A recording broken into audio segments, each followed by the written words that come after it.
What do you do if your whole life implodes and falls into pieces? Well, start writing stories about other people whose lives are falling to pieces. At least that's what my guest today did. This is NameDropper. It's a place where people from a myriad of backgrounds who have fascinating careers in the arts, entertainment, and so many more come together and they share their stories of adversity and success. 15 years ago, Jonathan Parks-Ramage found himself facing a handful of disastrous events in his life at the same time. That's led to something that's truly incredible. I'm Christopher Dean, sharing stories of success from the people I know best. And today, I have someone with me, an author, a novelist, a journalist, a screenplay writer, and a playwright as well. He's also a dear friend of mine. Please welcome Jonathan Parks-Ramage. Hi, Jonathan. How are Hi, you? I'm Uh, good. How are you? I'm good. So Jonathan is in luxurious and sunny LA right now, which is still boggles my mind considering that we met in New York City. Yes. Yeah, so I'm so excited to be able to share this story and to use it as inspiration and also to talk about some exciting things that you have coming up. Yes. Let's start with a little bit of background. The part that makes this story really incredible, the arc of it.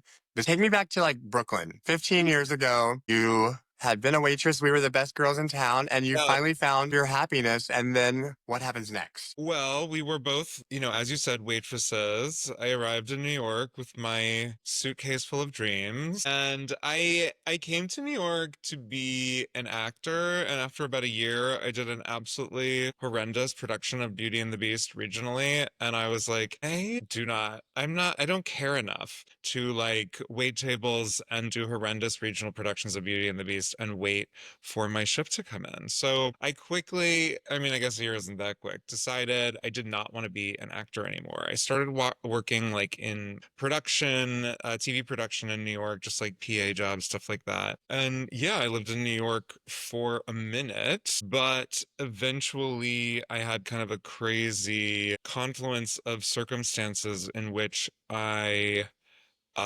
moved in with a boyfriend that I'd been together with for like a year. And a week after we moved in together, both moved into a separate place from our previous places. He walks in the door, bursts into tears, and says, I don't love you enough to live with you. And so then he fully breaks up with me. It is, the biggest troll of that breakup was just having to find more real estate in New York City, which we all know is one of the most hellacious things to do on this planet Earth, is to find a New York City apartment. Shortly thereafter, I was diagnosed with testicular cancer while still hunting for an apartment, still living in the place that we were supposed to share together.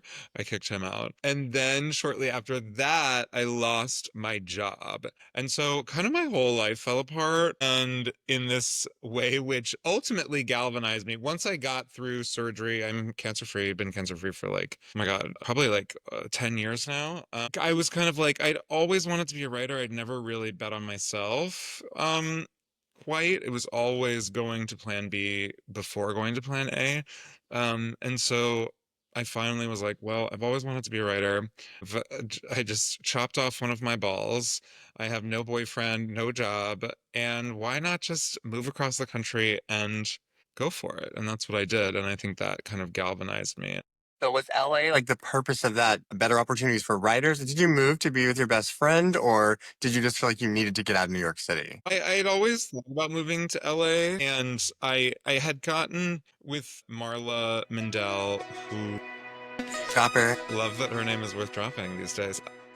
Oh, yes. We had been writing partners with her kind of forever. We'd written like screenplays while she was doing Broadway shows, and nothing had ever really happened with them. But then we got kind of simultaneously accepted to two different programs. One was a CBS Diversity Showcase, another was a Film Independent Writers Fellowship for screenwriters based on a screenplay we'd written. So it kind of was like two opportunities that kind of landed me in LA, and we both were like, okay, like let's move out here. I didn't know really many other people other than Marla, but it was, yeah, that was it really. And it was like, okay, this is exciting. I'm making things. Granted, I'm like not making any money at that point, but like it was It felt exciting and like I was, again, betting on myself. Yeah, that is incredible to me because we spend so much time working on our craft as singers, dancers. To me, the idea of being a writer is more frightening because it is more technical. It is so specific and it's overwhelming. The size of all the projects to me are huge. And I find it fascinating.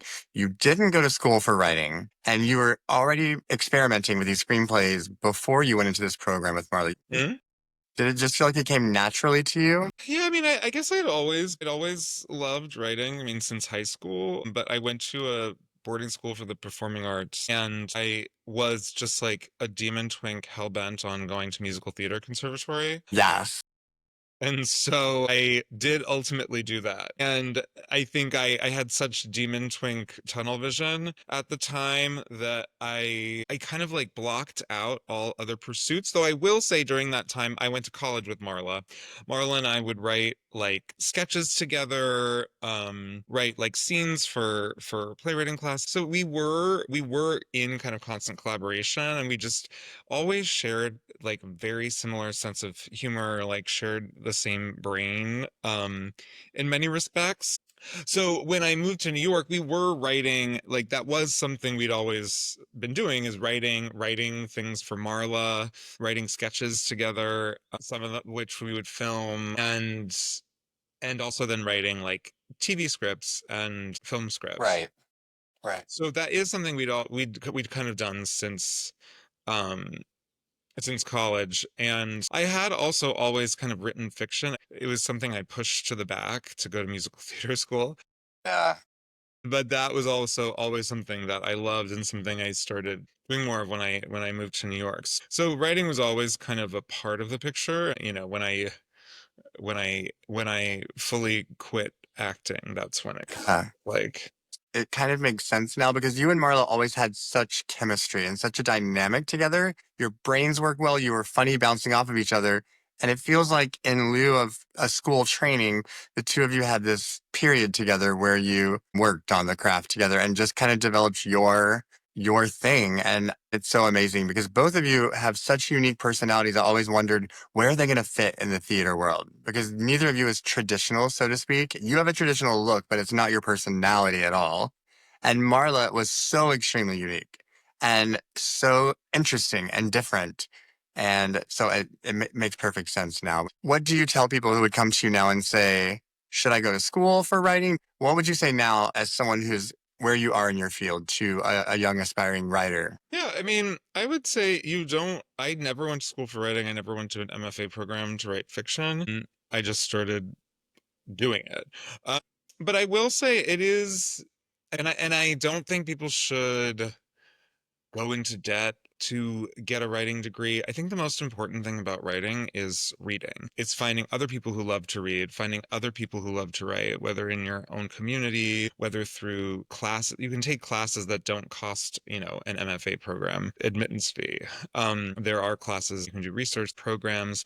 There are fellowships you can apply for. There are things you can do that can help you kind of tap into your craft, meet other people who are also aspiring writers, create community. But I think the most important thing about writing is reading and writing. And depending on what medium you're working in, it's seeing theater if you want to write for the theater. It's seeing movies and film and TV if you want to write for that medium. And then write, write, write.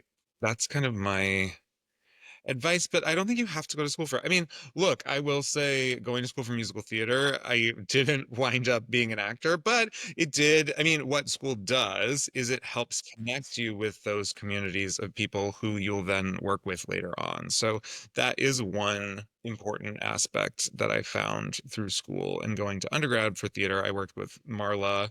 I worked with my friend Philip, co-wrote the music for the show Big A Jamboree that we wrote together. Marla starred in it and co-wrote the book. Our friend Connor directed it. Person who's a music director also went to our school, just coincidentally. So, but I think regardless of whether you go to school for it or not, it's finding community with other people who are creating, who have the same sensibility as you. And I think that's the most kind of important thing. And actually just doing the work.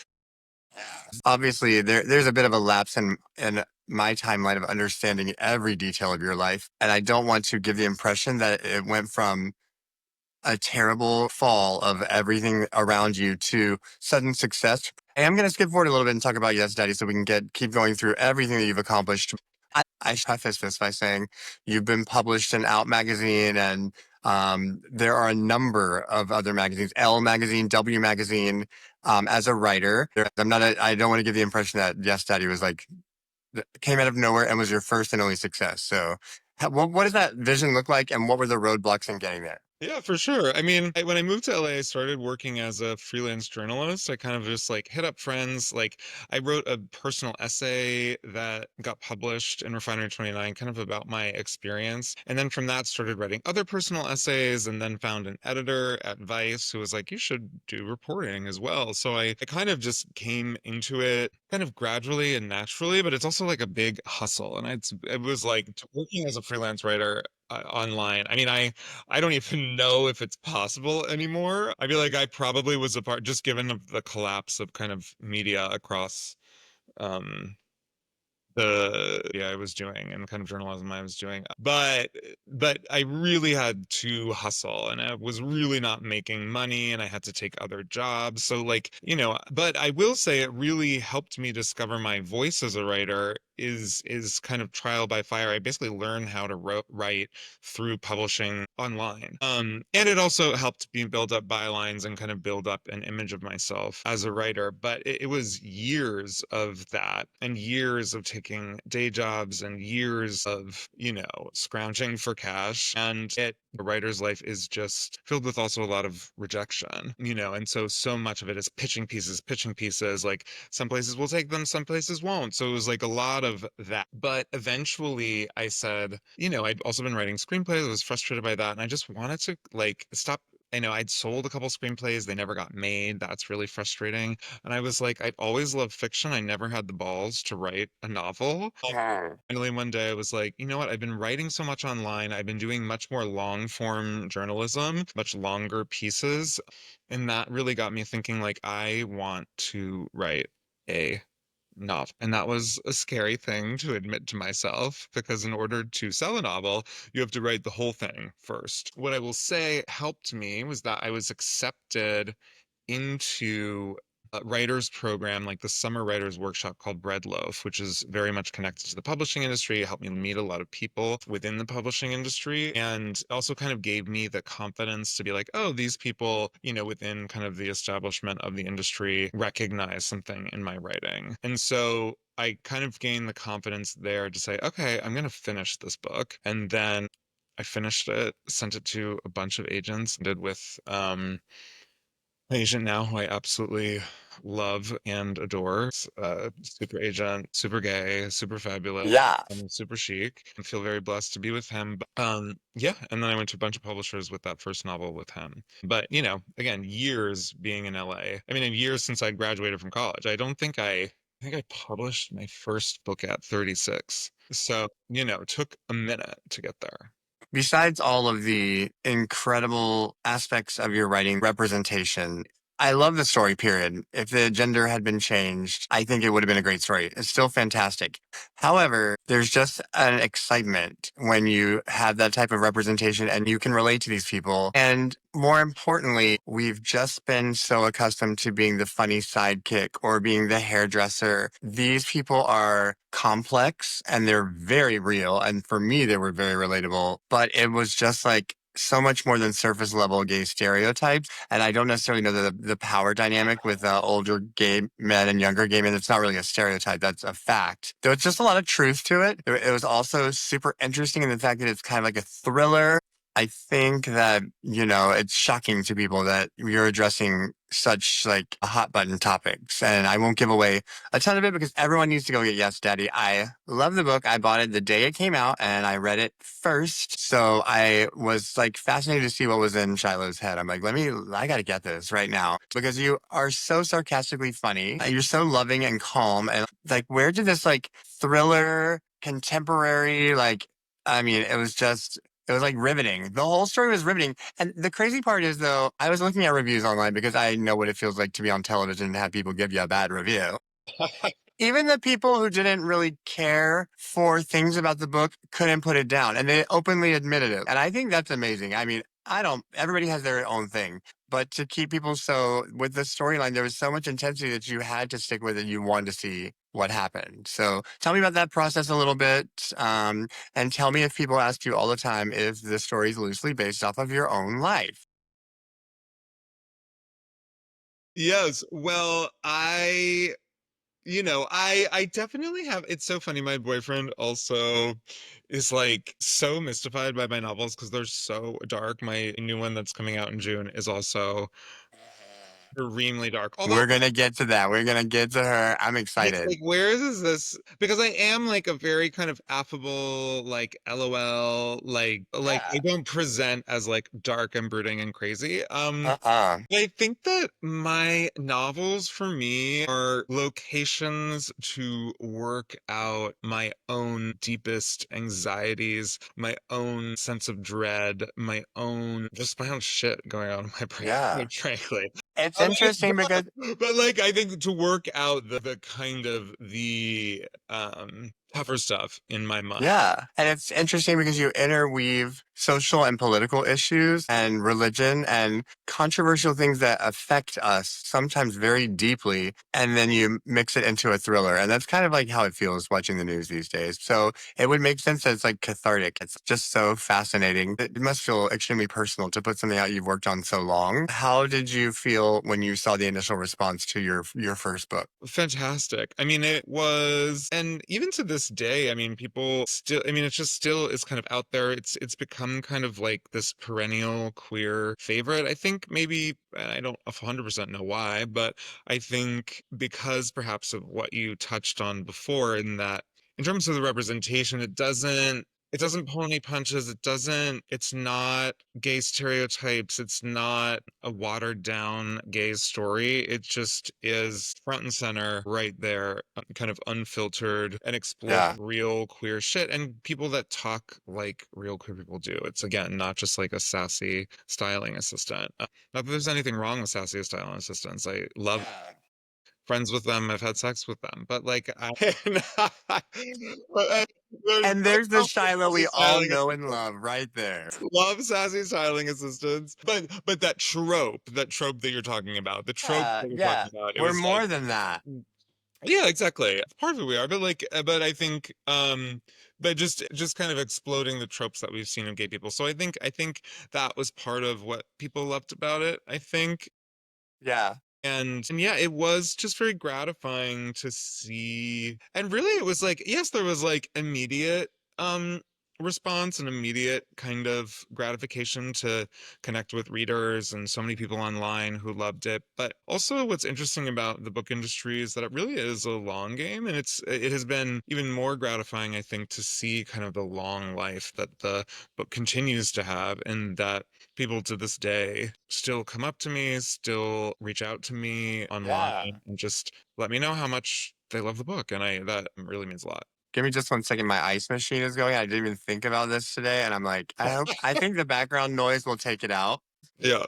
So it should be killing that noise, but it's just so obnoxious. I didn't even Well, honey, we think can't about have that. you not having ice. I know, right? Oh, yes, honey. I can't even, my ice machine is broken. And Uh, I know. And so now I have to you're giving me like European life. I know, honey. I have to freeze ice manually in trays because we had someone like a fridge person come out and they're like, it's not even worth replacing, like the cost of replacing it. You might as well replace your fridge. And we're like, well, we're not trying to do Oh, that. I can manually freeze some ice. It's gonna be fine. girl, not a white refrigerator. Yeah. You better put on your shoes and go get a refrigerator, girl. It's a Yo, hard life. I know you didn't spend that whole book retainer check. You better go at it, girl. Samsung has deals. Memorial Day is in 2 weeks, girl. Go get you a refrigerator. You are a Drama Desk Lorraine Lortel nominated author. Honey, And you're gonna use those little plastic trays? Oh my gosh, I love it. So let's wrap it up with Yes Daddy by saying it's incredible to the journey, it continues to expand because after you wrote Yes Daddy, then it was optioned to be made into a series or a movie. How did that happen? Where did it come from? Sure. Yeah. It was kind of like a joint effort between my book agent and then my TV and film rep at the time. And we sent it out to a bunch of production companies. There was one man in particular, Patrick Moran, who's a fantastic producer, used to be head of ABC Signature Studios, maybe even ABC Studios itself. Anyway, he's also gay. He loved the book. We brought on Stephen Dunn as the director slash showrunner, who's fantastic, queer. They put together a writer's room. Unfortunately, made it kind of all the way at Amazon, and then at the moment they had to decide whether they're going to greenlight its series or not. They decided not to. So that was I know, but I mean, it was like, I mean, passive income to have the book be optioned twice because of how long the development period took. And, I think the whole reason I wrote this book is not to get it adapted for film. The whole reason I wrote the book is to kind of swerve out of the TV and film lane and just have a work of art that was fully my own, that was out in the world, that was produced, that I could point to, that said, look, this is the result of my efforts, and I'm sharing this with you, I'm sharing with the world. So for me, I guess the TV and film stuff, like, I would, again, love it just from a book sales and money standpoint. That would be nice. Yeah. The coin. But yeah, the coin, honey. That coin. But in terms of like artistic satisfaction, I don't write books so they're adapted. And I feel like some people kind of do that. And I think that's kind of like a cynical place from which to write a book. And I don't think I could write it from that. Yeah. I write books because I love books and because I want this to be a book. And if someone happens to find it and is inspired to transform it into another medium, I'm very happy about that. But that's not my ultimate goal with kind of any book that I write. I have other TV and film projects that I work on, and that is the intention of the project, obviously. But for me, writing a book is about the literature, is about the book itself. Yeah. I really feel like truly it's not the best option for you because you hold it in such a special regard. I would worry when you get to that place where they're transforming it and then you have other screenwriters come in and switch things, move things, over dramatize, or add in order to give it the effect they think it needs for television. And it sometimes will just bastardize your work. And I can't see you just sitting in a chair on the set and being like, it's fine. You know what I mean? I feel like you would have strong feelings, or the end product would hurt you to see. Yeah. Or that people would assume this was your work when it's not. When there were changes made that were significant enough that you don't agree with, that would have never been your intention or your path. And to have the TV and film project kind of, like what you're saying, like overwhelm the identity of the book, and then it becomes more the identity of adaptation. Yeah. Right. But look, honey, if anyone wants to, send me Of course. check, honey, I'm more than happy to collect that coin and let you do whatever the hell you want with my book. Let's just hope it goes straight to DVD. Mama needs some money. Amazing. So we go from dark, victimizing, sexual thriller to a big gay jamboree off Broadway. And I feel pretty certain that these projects were overlapping to some extent. But now we get into, it's just such a variety. And I'm not shocked about this part at all with you, the way your mind works. But I'm so proud to see people establishing their own thing and then going back to New York and absolutely killing it. And I just love it so much. Tell me about that. Again, there's another person whose life has fallen apart. This character who's blacked out drunk and woken up in a musical, but the kind that you would never want to be booked in. Tell me about the life of this project. Yeah, so it started as a screenplay, probably even before I started writing Yes Daddy. Again, I'd been writing with Marla Mendel for years in New York, and then in LA we had an idea to it's probably over 10 years ago, had an idea about a woman who wakes up trapped in a musical. This was pre-Schmigadoon, just FYI, and it was Right. we announced in all the trades pre-Schmigadoon. I believe you, girl. We're not spring chickens anymore. But We developed it with Margot Robbie's production company. NameDropper. Yes. We sold it to Paramount Pictures. We developed it with them for about a year. It went into what I like to call the A-list actress K-hole, where we just sent it to A-list actress after A-list actress one at a time, took months around. No one attached, and the project ultimately fell apart at Paramount, and they decided not to renew the option. So smash cut years later, Marla is doing Titanic off Broadway, which became this huge success. Goes to see Titanic, is in the audience one night, and is like, "Oh my God, Titanic is the best thing I've ever seen. What are you working on?" And she and Marla got on this Zoom, and Marla's like, "Well, actually, Jonathan and I are starting to think about converting Big A Jamboree into a stage musical." And she's like, "Oh, well, I'd love to help." And we're like, we'd love to have your help, Margot Literal Robbie. That would be Yes. fantastic." Barbie. Such a sweetheart.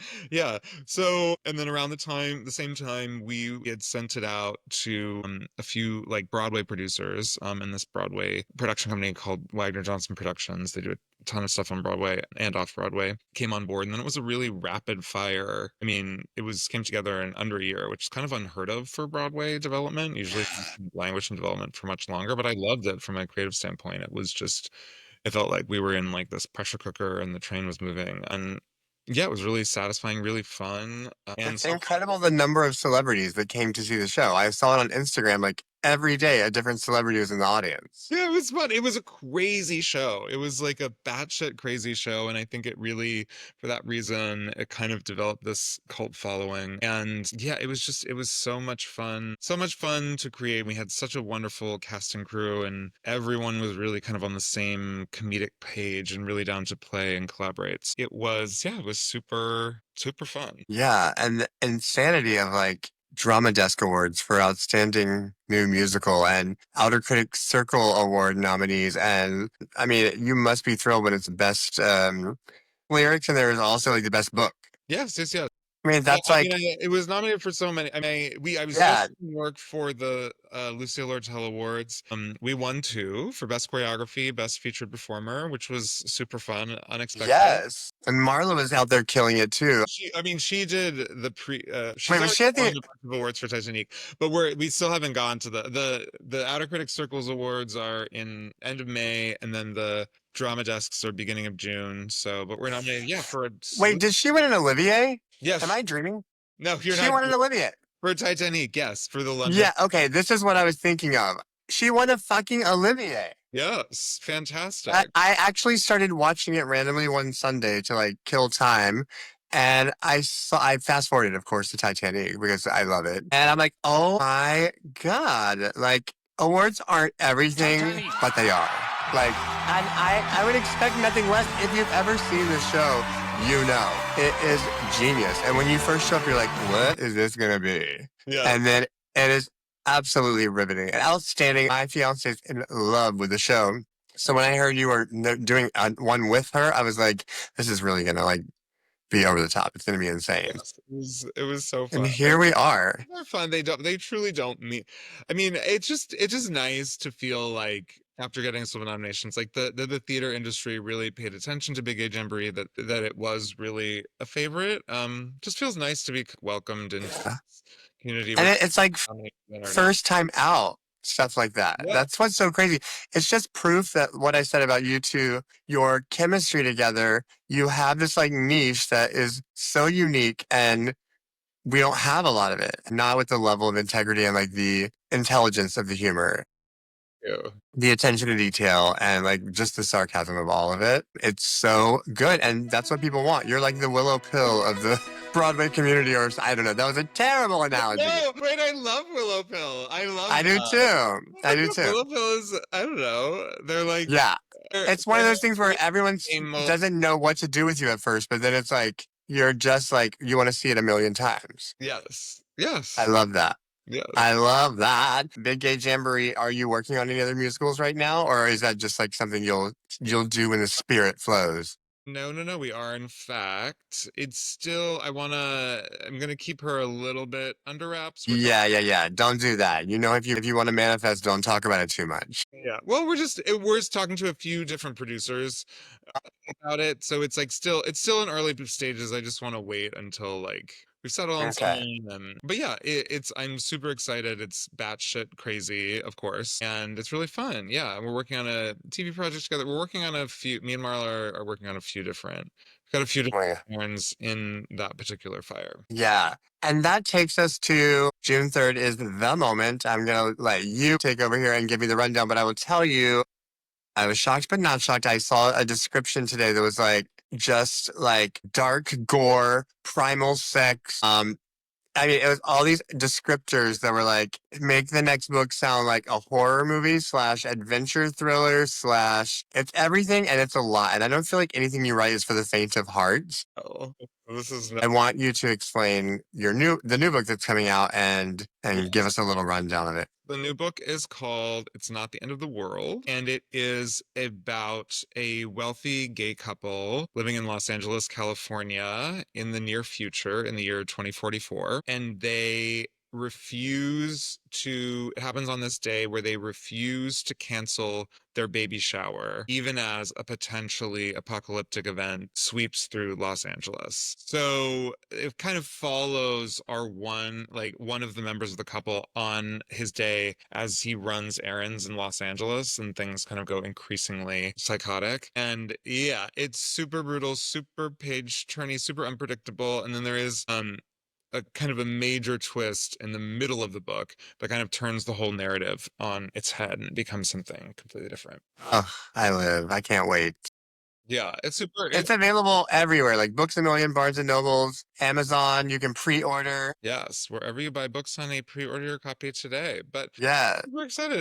It's dark as fuck. And it also presents like a vision of the future which is very much grounded in our modern moment. So there's not like some crazy dystopian government or aliens that have come and taken over. It's just a very kind of realistic projection of how United States might kind of casually slide into a somewhat authoritarian nation, unfortunately.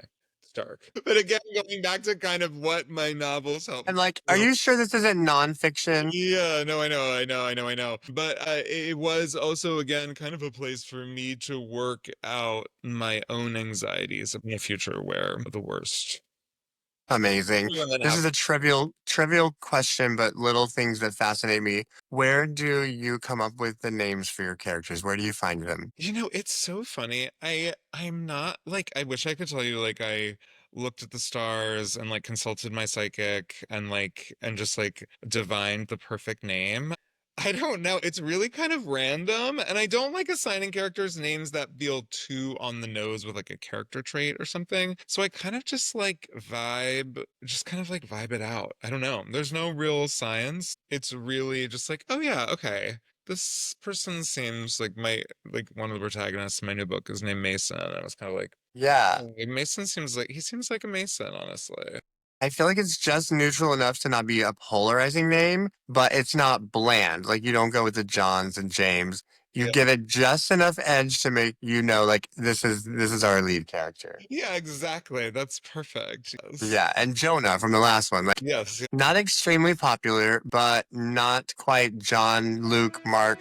Yes. It's the edgier. It's the book of the Bible that we didn't get to see. Oh my gosh, I love it. So June 3rd, looking forward to the book coming out. Keep us posted. I know you said you're working on another musical. Are you adding another moniker since you're a multi-hyphenate? No, I'm not looking to add any more mediums to my bond. I mean, actually, yes, I am working on a TV show. Again, I don't want to like prematurely announce. We've attached an actress and a showrunner, and it's with A24 the studio, but it's still premature to kind of announce about it. So working on that, and then I am working on a new novel, which it's also I hate to be so I'm not like coy. I just try while things are gestating. I don't want to like Yeah, no. I am completely that way. Until something's done, secured, until you got the bag even, baby. If the check hasn't cleared, don't talk about it because it didn't happen. It's just like it's premature. Like, don't tell someone you're pregnant in the first trimester. You know what I mean? Like, Precisely, honey. also, you're at that thing where it's still your special thing and you need to keep it between the two of you. You're Taylor Swift and Travis Kelce, like, 9 months ago. Yes. So working on a TV show, a new novel, and 2 different theater projects with Marla. Those are kind of the things I can't wait. juggling at the moment. Yes. You know what my dream job was out for the longest time outside of being a dancer, singer, actor? I wanted to be a show doctor. Like, I wanted people to hire me to go to a rehearsal or preview and watch their show with fresh eyes for the first time. And if the story wasn't making sense or if there's a number that's out of place or like, I wanted to be a fixer. The 2006 through 8 in New York was tragedy. And I always went and was like, I feel like if they would have asked me, I could have literally told them some things. We probably all could have, but I love that aspect of fixing. In. The Okay. doctor's in. Let me put my rubber glove on. The doctor's in the house. Dr. Dean has some notes, honey. Yeah, I don't know what a show doctor is. I don't know if that's what they I don't call think it. it's really a thing. Trust me, Well, there's no, plenty of people that there go- are people, but they don't do it for a career. What they'll do is bring in peers Oh, and, sure, and sure, colleagues yes. they respect. And be like, When the Rockettes tried to do the Easter show, they brought in Jim Dolan, who was the owner of Cablevision, the Rockettes. I don't know if I should tell this story. I'm going to spill some tea. I'm going to name drop. Jim Dolan, who was the owner of Cablevision, Madison Square Garden, Radio City, the Rockettes, brought Harvey Weinstein to Radio City for a rehearsal one evening that was closed. And Harvey Weinstein told him that the show was awful and they canceled the entire Rockette Spring Spectacular. That was in full rehearsal, almost to the point of dress rehearsals to open, and they closed it suddenly. That's tea, and that's name dropping, kids. I forgot that story. This is why I'm doing this. Anyways, speaking of the multi-hyphenate thing, I became so paranoid that it seemed obnoxious because it was like actor, singer, dancer, like all of these things. I totally like law roached it, and I came up with. I have one. It's just vision architect. If you have a vision, I can build it. Hello. oh my God, So I think love I think you need to be like an oral something or a written verbal. I don't know what. Make it also sound really sexual with you though.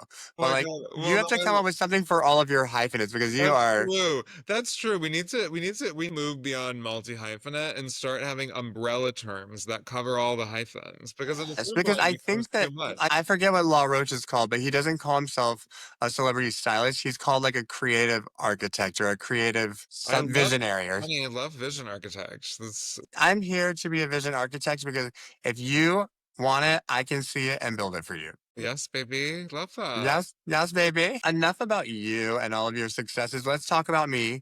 Let's talk about us. I want to take it back and briefly go back in the Disney. I tried to think one time if I remember the first time I ever met you. I don't. Oh, I wish you were more interesting. I don't remember like a specific moment. I remember you coming into my life, but I don't remember like a day when you walked in and you're like, maybe I kind of do. Well, I think it was you. So we worked, for those who don't know, which is probably most people, we worked together at an establishment which shall go unnamed. Absolutely. Yeah, we don't want to give them the shine. They don't get any clout and no name dropping. Yeah, but we're not going to drop that name. But we worked at a restaurant which was gay. Kind of the main feature was the food was expensive and you got to sexually harass waiters as a plus, which was a minus if you worked there as a waiter. But I don't know, it was like being like war buddies. But I think I met you on like the first shift because I believe you gave me, so we all had like stripper names, like part of the culture of the restaurant is like you would have like names that were your own. So I think you were actually the one to name me Shiloh, which is how I was. Restaurant. And the thing was, we couldn't give you like a dirty stripper name because you came across as so reserved and innocent. And so we were like, well, everyone's like, what about those big lips? And I'm like, this was the time whenever Brad and Angelina accepted an ungodly amount of money to put their newborn child on the cover. And the child's lips were like the whole center of the photo. And I was like, look at baby Shiloh, girl. Those lips are like baby Shiloh. Yeah. And so we called you baby Shiloh for a bit and then it just dropped off. And then you were just Shiloh. And that was like Literally, it took me a while to remember people's actual names because I called them by their nickname. No, customers like regulars called me that. I was just known as Shiloh at the restaurant. It was very surreal. But I mean, I guess it is kind of like being a stripper. I would Yeah, say that was my fault that I work changed adjacent. everyone's name. I think I gave us all an alias so that if we ever got out of there, there'd be no proof that we were ever there because Lord knows they don't have any books. There's no taxes. There's no receipts. How was it received? Literally, that we were ever there. So I gave us all an alias to make sure that no one could ever pin us to nefarious activity down the road because there was a lot of that too. Oh my God. Yeah. And I think about back to what a different time it was. Like, it just wasn't, it was wrong and we all knew it, but like, that was the culture. And that was like, Yeah. and we were making a lot of money and we were all together and we loved being around each other. And it was like, it almost got us through. Yeah. You just get through it because there's money and then you have everybody around you. So like if everyone in the restaurant wants to play grab ass, then like have at it. My soul has already left my body anyways. I'm drinking shots in between, Yes. wiping. That was truly the vibe. I mean, it's like truly like I view you as like a war buddy. Do you know what I mean? Yeah. Like, we did go through something extremely stressful and kind of awful together, but we also had so much fun because it was just like a bunch of gay guys running amok. And we always were there to like roll our eyes at We talk so much shit about everyone in the restaurant. about anyone who No one was safe. Yes. Yeah, so I think that was helpful in terms of like weathering it. But yeah, it was kind of like it was like sex work adjacent. Not really, but you know what I mean? It was Yes. a And you little left with a novel. lot of money. But yeah, but it was making all that money. Yeah, and that I think also was like the appeal, obviously. Yeah. And we got to see, I got a job there with no waiting experience, and I didn't even really lie. you were 6'2", brown hair, great eyes, big lips. Of course, we all were 6'2" with brown hair. It was the look. Do you know how hard it was for them to find someone who fit the exact thing that they wanted there? Like we all looked kind of the same, but then there were slight variations. Yes, variations on the theme. Yes. Yeah. From We knew you'd pick up. It didn't matter. Yes. So crazy. And we had celebrities that came in there all the time. Crazy ones, but we got to meet Gail. That was totally worth it for me. Yes, and lovely. I mean, not everyone was grabbing ass, obviously. Gail King never grabbed my ass. Oh, she was completely respectful and lovely. Neither did Rosie O'Donnell. Neither did Clay Aiken. Rosie's so sweet. All were very. What's her name from Dancing with the Stars? Cheryl Burke. Yeah. Tommy Toon. Yeah. Andrew, something from 16 Candles. Tyra Banks. Oh my God. Yes. Ewan Morton. Was he in Taboo? Is that his name? Who was the star? Yeah, Ewan Morton was the star of Taboo. Yes. Yeah, it was like Carson Kressley. We got to see tons of celebrities. Yes, exactly. And be like, we got to see if they were a mess or not. Yes, precisely. And also Beyonce's publicist, Yvette Noel Short. And she's still with Beyonce. Oh my God, go off. See, that's her the client. Her life is like, look at what she's done. Renaissance. Go off. She gave me an autographed CD from Beyonce for B-Day. Oh my God. What memories. We were crazy. Wow. And then we went out after and just tore up the whole town and spent all of our paycheck. All of our paycheck in Hell's Kitchen. Pause for laughs and tears. Last thing I want to cover is I have been on a podcast talking about performing, being a dancer, and also performing with people who have the Ick Factor and describing what the Ick Factor is. And it just, it's a whole hot mess. So it made me laugh when I thought about what's the opposite of the It Factor? It's the Ick Factor. I started making a list a while back because I found myself, I get fucking pissed off when I go places and people do weird things or things that set me off.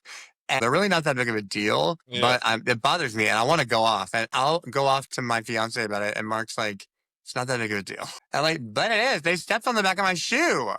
You're too close. So I've made a list of Ick Factor things. I'm going to do a different one every time I have a guest. But I hand selected yours because of your particular interest.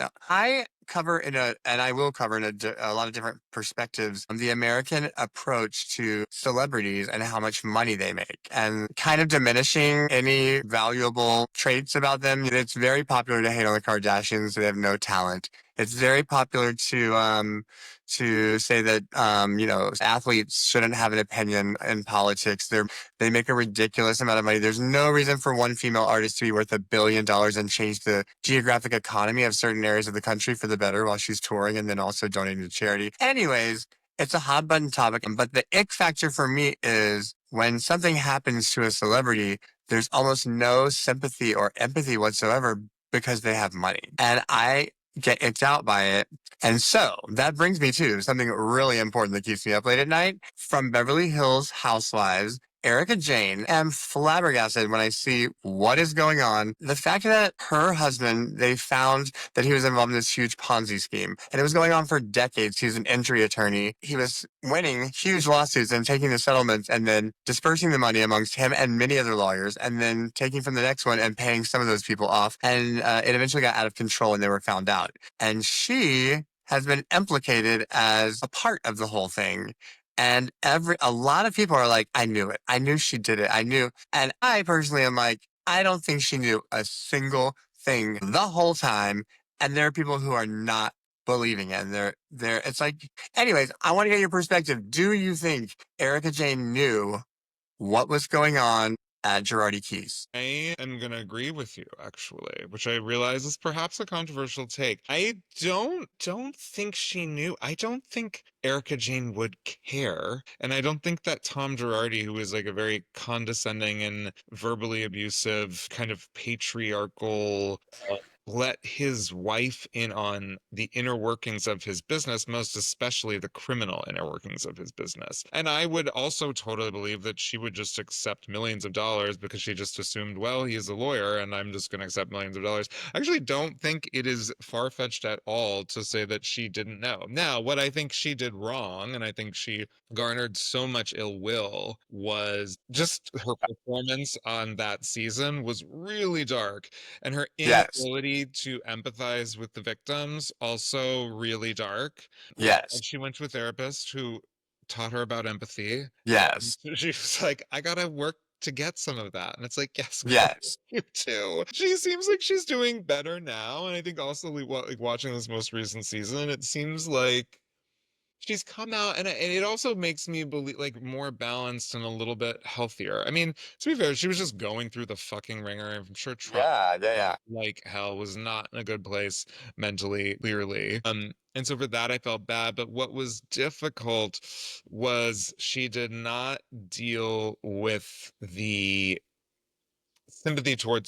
having sympathy and empathy for the Yes. victims. And I think that's what really turned people against her. And that she was so defensive and so kind of Right. vicious during, Right. again, like in her position, I don't know what I do. It might also turn me into a monster. But I think coming out now, I think she is just coming around the bend and kind of gaining Yeah. sympathy back, at least from me. But yeah, I don't necessarily think that she knew, but I think she behaved in a way which was kind of atrocious and turned Yeah. against her for a minute. Yeah. So the unique part is like I've been watching a lot of podcasts on this as well. She was 6 years old.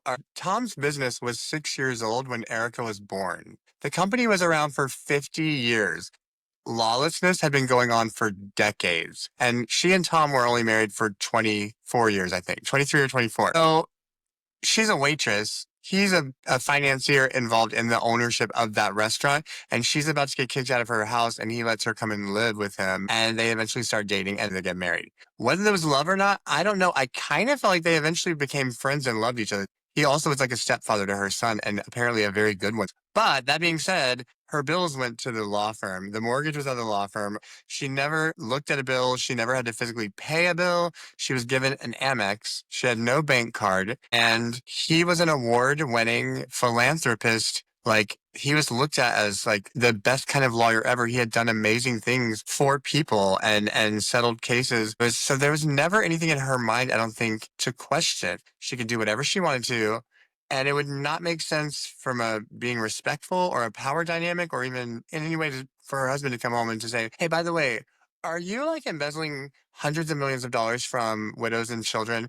I just don't think it ever crossed her mind because Why would you she question a never good saw man? any paperwork. Yes. And then it just gave a thumbs down. I That know. was me on it. I think if you do that, yeah, Yeah, it's hand signals. yeah, So that's why I think she doesn't know. The second thing I think is I do think there's a very good possibility if she found out he was doing it that she would have left him and told on him. I don't think she's immoral. I do think she would have had a problem with that. And I think that he would never tell her because he always had this, like you were saying, the patriarchal thing. He had this air and demeanor about him the few times I saw them interact where he was smarter than her. And there was no reason to explain how law works to her. She's not going to get it anyways. And let me just keep her happy and let her keep making music videos. And so why would you explain it? And the last reason I think that he would not explain that secret to her is because he was also having an affair and had bought a $1.2 million condo for this judge and had paid for her complete plastic surgery overhaul. So if Erika found out about the embezzlement and gone and started digging, which she did eventually, she would have found out about the entire home they owned that she never knew about, the woman, the affair, which she did find out about. God, wow, I didn't actually know about that part. Honey, Yes, you're real she strong. blasted her on Instagram. It was so immature. So when lawsuits started coming, they had her name on there, and she's like, "Why am I named? I'm not involved. I don't know." And there was confusion. And at this point, he was already declining in health and would not give her an explanation for it. And so she waited until he was not there, and she took what she could and left. Yeah. So I think she was confused. I think it was like her whole world, literally, like you, in 2010, was falling apart. What I think we were seeing was number one, she could not quit the show because she had no money. She didn't have a debit card. So she had to wait to get a housewife check to have money. A friend put down the down payment on her place where she lives now. And so she had to do the show. But she could not talk about that case. And I'm sure her lawyers told her, do not say, I feel sorry or I am sorry for those people on camera ever because they will edit you. If you admit to feeling sorry for someone, why? Is it because you did it to them? Like it's almost an admission of guilt. Even if you say, I feel so sorry for them, it could lend itself the way the media works and the way it's Yeah, edited. And I think she was like, I cannot do this on camera because, and then the rest of it was just yeah, but she was literally, I really know people. happy that season. And Yeah. again, I mean, look, her life was falling apart. I get it. Yes, and I think she was having literally a breakdown. Her whole reality for 23 years had collapsed and she was broke and completely blindsided. And I think she was really struggling to deal with that. And at the same time, everyone in your life, including people you're supposed to know, love, and trust, are like, give the earrings back or give the earrings back. Don't you want to just say, and everyone's talking about it and pushing her to do something that she doesn't need to do. And I also think she's really stubborn and there's that sense of pride. Like, who cares about me right now? All of you care about them. I feel for them, but like also I'm struggling right now and no one's on my side. Everyone's against me. So I think she's like a caged animal a bit. She's scary when she gets like activated, but I live. Screw And that. so that's it, y'all. Give them a chance. Let the court case work itself out, baby. Let it justice prevail. I do think she should have given the earrings back. Agree. But again, if you give the earrings back, it's admitting that they were bought with stolen money. And how do you know they were bought with stolen money unless you were helping steal it? So I think this is Girardi what too. good She lawyers did your do. Good lawyers marketing. tell you, dig your heels in. Also, those earrings were not the original earrings that were bought. Those got stolen by a robber, aka whoever broke into Dorit's house, I'm sure. Okay, we've gone far too long on this subject. Oh my gosh. It is so good to see you to get to talk. Thank you so much for the words of wisdom for people who might be interested in jumping into your profession and for sharing your story and just being all around amazing. And I cannot wait to see what happens next. Let's talk about the book one more time. June 3rd. Yes, June 3rd. It's not the end of the world. Comes out June 3rd. You can pre-order now wherever books are sold. And follow him. On, Social media. yes, on He's Instagram out there. at JP Rampage, or you can just look up my birth name, Jonathan Parks-Ramage. Okay. This has been another name dropper, and I appreciate everyone tuning in and appreciate you being here. So we'll see you next time. We made it. Yes, I agree. I was like, girl, we're gonna be here all night long. And we could, but